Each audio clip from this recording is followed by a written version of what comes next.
ऐसा है कि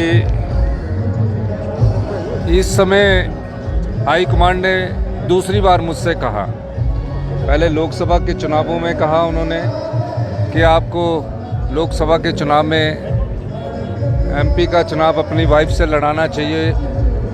मैंने उस समय भी इनकार किया और इस बार जब सर्वे हुआ तो उसका नाम उसमें आया। मैंने फिर भी इनकार किया कि मैं चाहता हूं कि मैं परिवार से हमारा एक ही आए, लेकिन जिस प्रकार की राजनीतिक परिस्थितियां राज्य में हैं और जिस प्रकार का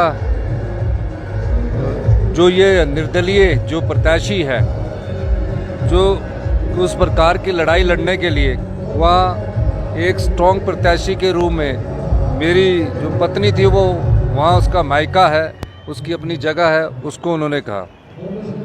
वो कोई राजनीतिक जीवन में मेरा ही घर संभाल रही थी, मेरे बच्चों को ही संभाल रही थी और आगे भी वो ही संभालेगी। लेकिन इन परिस्थितियों के हिसाब से मुझे जब फैसला लेने का समय आया तो मैं चाहता नहीं था, लेकिन फिर भी हाईकमांड ने जब आदेश दिया है, मैं हाईकमांड के आदेश की अवहेलना नहीं कर सका। ये कारण रहा और मैं 3.5 साल के लिए मेरी पत्नी वहाँ चुनाव लड़ने जा रही है। जब देरा की बात आई थी तो मैंने उस समय भी कहा था देरा मेरा।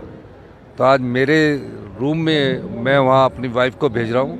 3.5 साल वो वहाँ के जो विकास है उसको गति देगी और निश्चित तौर पर उसके बाद हम वहाँ किसी आने वाले समय में जो भी हम कार्य करेंगे तो वहाँ की जनता की भावनाओं के अनुसार करेंगे, क्योंकि मेरी वाइफ के साले वहीं रहते हैं, लोगों ने पंचायत प्रधानों ने अपील की, तो इसलिए ये मुझे फैसला करना पड़ा।